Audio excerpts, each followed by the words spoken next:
Halo, balik lagi sama gua, Uncensored Investor. Di video kali ini, gua mau bahas faktor kedua yang jadi pembentuk harga Bitcoin, yaitu global liquidity.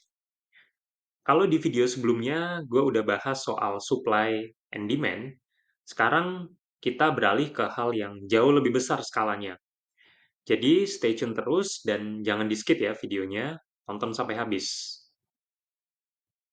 Intinya gini, harga Bitcoin itu bukan cuma dipengaruhi sama hal-hal kayak mining Bitcoin atau ETF ya, adopsi institusi ataupun negara, tapi juga sama kondisi uang yang beredar di sistem finansial dunia. Dan itu yang kita sebut global liquidity. Jadi apa sih yang dimaksud dengan global liquidity? Simpelnya, ini tuh ukuran dari seberapa banyak uang yang beredar di sistem finansial global. Dalam ekonomi, kita biasanya sebut sebagai M2, ya. Isinya apa aja? Ada kas atau uang tunai ya, ada tabungan ya, ada deposito jangka pendek. Semua bentuk uang ini itu relatif gampang untuk dipakai ya dan langsung masuk ke sistem keuangan. Jadi kalau jumlah liquidity ya atau M2 itu naik, artinya uang di dunia itu lagi banyak beredar. Dan sebaliknya kalau M2 itu turun, berarti likuiditas global lagi kering. Simpelnya, semakin banyak uang beredar, maka banyak bensin buat Bitcoin itu naik ya. Sebaliknya, kalau likuiditas di dunia itu lagi seret, maka Bitcoin biasanya juga ikut turun. Ibaratnya bensinnya mulai berkurang, jadi harganya susah buat naik. Nah, di slide ini, kalian bisa lihat perbandingan harga Bitcoin dengan Global M2, alias total uang beredar di dunia. Kalau kalian perhatiin ya, ada pola yang cukup jelas. Jadi setiap kali M2 global itu naik, artinya uang di sistem finansial dunia itu semakin banyak, harga Bitcoin cenderung naik. Ya sebaliknya, kalau M2 turun atau ketat, biasanya Bitcoin juga ikut turun juga gitu, susah untuk naik. Dan ada korelasi yang mirip ya di situ ya. Ini nunjukin bahwa likuiditas global itu punya peran yang besar banget dalam ngedorong harga Bitcoin. Nah, ini kalau kita lihat sedikit beda. Di sini data M2 digeser 10 minggu ke depan, ya. Tujuannya supaya kita bisa lihat pola Bitcoin, ya. Biasanya Bitcoin itu ikut nyusul, gitu. Dari pergerakan M2 money supply atau likuiditas. Contohnya kalau M2 itu mulai naik, kira-kira 10 minggu kemudian, Bitcoin juga cenderung mulai bullish. Ya sebaliknya, kalau M2 mulai turun, biasanya beberapa minggu setelahnya harga Bitcoin juga kemungkinan ikutan turun juga gitu. Nah, ini catatan penting ya. Ini bukan ramalan masa depan, tapi cuma cara buat nunjukin hubungan antar data gitu ya. Dan Bitcoin serta global money supply itu punya korelasi yang sangat positif. Jadi kalian jangan bingung kenapa di grafik ini kelihatan grafik money supply M2 itu udah sampai Desember. Padahal datanya cuma digeser aja, bukan data asli. Nah, ini rumus penting yang harus kalian ingat. Kalau likuiditas global itu naik, artinya uang di sistem finansial global itu makin banyak, Bitcoin ikut naik juga. Kenapa? Karena uang yang lebih longgar itu cenderung mengalir ke aset beresiko, termasuk Bitcoin. Makanya pergerakan global liquidity itu bisa jadi salah satu indikator penting buat baca arah harga Bitcoin. Nah, pasti mungkin ada yang nanya juga orang gitu ya. Gimana kalau likuiditas global itu turun? Ya udah, jawabannya Bitcoin juga ikut turun gitu ya. Ada juga masa-masa di mana M2 itu turun. Artinya uang di sistem finansial global itu lagi ketat. Contohnya waktu The Fed naikin suku bunga buat nahan inflasi. Ya, likuiditas global turun dan harga Bitcoin juga ikut turun. Nah, kalau tadi kita lihat hubungan Bitcoin sama global liquidity, sekarang pertanyaan besarnya, siapa yang mainin tombol ini? Ya, tombol likuiditas global. Jawabannya The Fed atau Federal Reserve. Ini bank sentral Amerika Serikat. Nah, itu bapak-bapak tua itu yang berdiri di situ, itu namanya Jerome Powell, ketua The Fed, ya. Mereka yang menentukan kebijakan moneter lewat suku bunga. Nah, jadi kalau suku bunga naik, ya, biaya pinjam uang jadi mahal. Uang di sistem finansial jadi semakin seret, ya. Artinya likuiditas global jadi turun dan dampaknya ke Bitcoin juga ikutan ketahan harganya bahkan turun.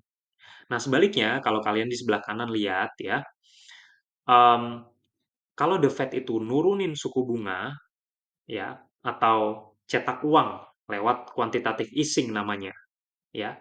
Artinya uang itu jadi gampang ngalir ke market. Likuiditas global jadi naik dan Bitcoin juga ikut naik ya. Jadi bullish harganya. Nah, kenapa The Fed ini penting banget? Karena dolar itu masih jadi global reserve currency di dunia ya. Artinya kebijakan moneter dari The Fed ya, dari Amerika, itu bukan cuma ngaruh ke negara Amerika aja, tapi ngaruh ke seluruh dunia gitu, bahkan Indonesia juga. Ya memang tiap negara itu punya bank sentral sendiri. Contohnya kalau di Indonesia itu punya Bank Indonesia. Tapi ya seringkali setiap bank sentral di dunia manapun, itu mereka ngikutin arah dari kebijakan The Fed. Supaya mata uang mereka itu nggak ketinggalan atau kena tekanan dari mata uang dolar. Jadi bisa dibilang The Fed ini kayak pusat kendali likuiditas global ya. The Fed bukan cuma atur Amerika aja, tapi efeknya ke seluruh dunia. Dan ujung-ujungnya ya ke Bitcoin juga. Tapi tenang, ceritanya nggak cuma berhenti sampai di situ aja. Karena kalau kita lihat kondisi sekarang, utang Amerika itu udah gila-gilaan. Coba kalian lihat ini ya. Itu US national debt ya, atau utang negara Amerika, itu angkanya udah 38 triliun dolar. Dan angka ini naik terus ya tiap detik. Kalian bisa lihat sendiri ke link yang udah gue kasih, nanti gue kasih di um, deskripsi videonya juga ya, supaya kalian lihat sendiri. Itu beneran, tiap detik naik terus. Memang gila sih. Dan pertanyaannya, gimana cara Amerika itu nutup utang sebesar itu? Ya, susah. Nggak ada cara lain kecuali mencetak uang lebih banyak lagi dan melonggarkan likuiditas, ya. Dan setiap kali likuiditas global itu nambah, aset kayak Bitcoin itu dapat dorongan harga lebih besar lagi untuk bullish. Itu sebabnya, meskipun ada periode di mana The Fed bikin likuiditas itu ketat, ujung-ujungnya grafik utang ini nunjukin mereka bakal dipaksa untuk menambah hutang lagi, gitu. Supaya apa? Supaya membayar hutang yang lama, gitu. Dan disitulah kesempatan besar buat Bitcoin harganya naik. Dan ini yang lebih parahnya lagi. Bukan cuma utang pokoknya aja yang makin gila, tapi bunga utangnya itu di tahun 2025 aja itu udah tembus 1,22 triliun. Ya, bayangin itu cuma bayar bunganya aja, tidak mengurangi utang pokoknya yang 38 triliun dolar tadi itu.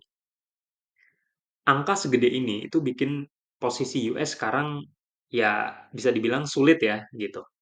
Karena tiap tahun mereka harus keluar uang yang lebih banyak cuma buat ngelunasin bunganya aja, tanpa mengurangi bunga pokoknya. Nah, pertanyaannya, dari mana uang sebanyak ini didapat? Jawabannya ya balik lagi, seperti yang udah gue bilang tadi.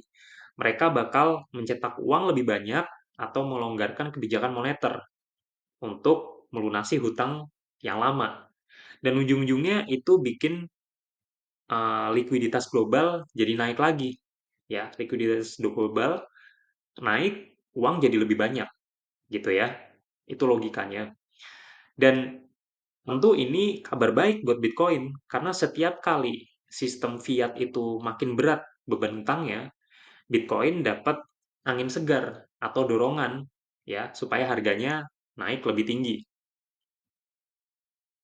Nah, sekarang pertanyaannya, kenapa ujung-ujungnya likuiditas global itu selalu naik? Tuh ya. Walaupun tadi gue bilang ya pasti ada kalanya global money M2 itu ada turunnya lah gitu. Tapi ujung-ujungnya selalu naik.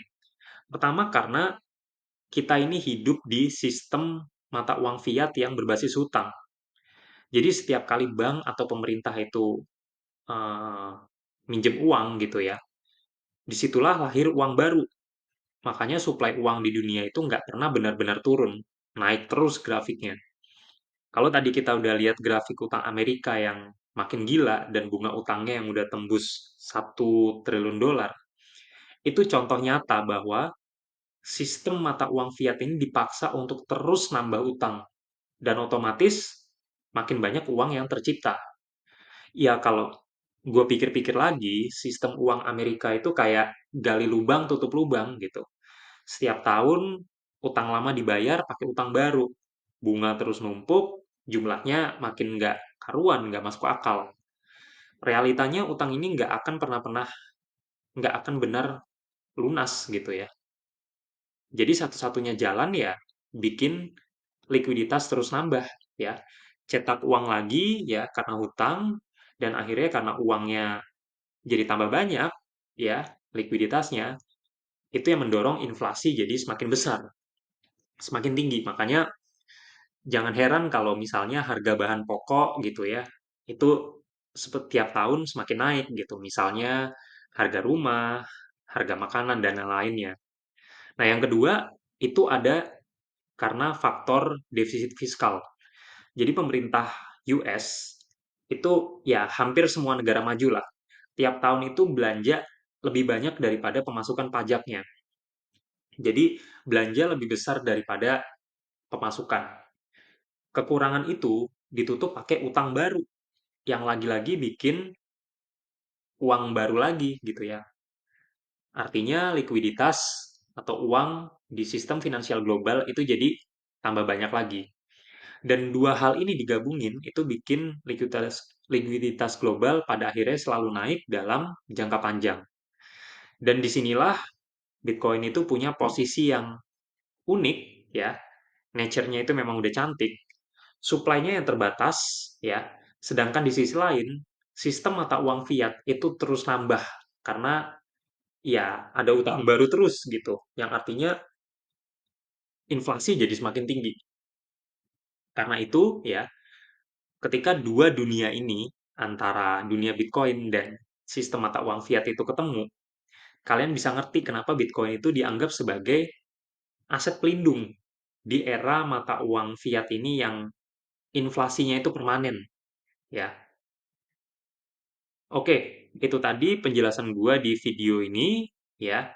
Semoga habis nonton video ini kalian jadi lebih paham kenapa um, likuiditas global itu punya peran yang sangat penting ya yang bisa mendorong harga Bitcoin itu untuk selalu naik ya. Kalian jadi lebih paham ya gimana faktor makro ini bisa ngedorong harga Bitcoin ke depannya ya. Dan kalian juga jadi paham gitu ya bahwa di belahan dunia lain kondisi Amerika itu punya hutang yang udah gila-gilaan. Dan ingat, sistem mata uang fiat ini memang dasarnya gali lubang tutup lubang. Utang makin menumpuk, bunga makin gede, dan ujung-ujungnya cetak uang lagi. Segitu aja terus ya. Jadi kayak lingkaran setan gitu. Nah, terakhir gue cuma mau bilang ya, Bitcoin ini memang mungkin bukan buat semua orang, tapi kalau kalian peduli tentang kebebasan finansial, ya kalian udah mulai harus mikir ulang tentang sistem mata uang fiat yang sekarang kita pakai. Thank you buat yang udah nonton. Jangan lupa subscribe, like, komen, dan share ke teman-teman kalian kalau kalian merasa video ini menarik dan bermanfaat. Dan see you in the next video.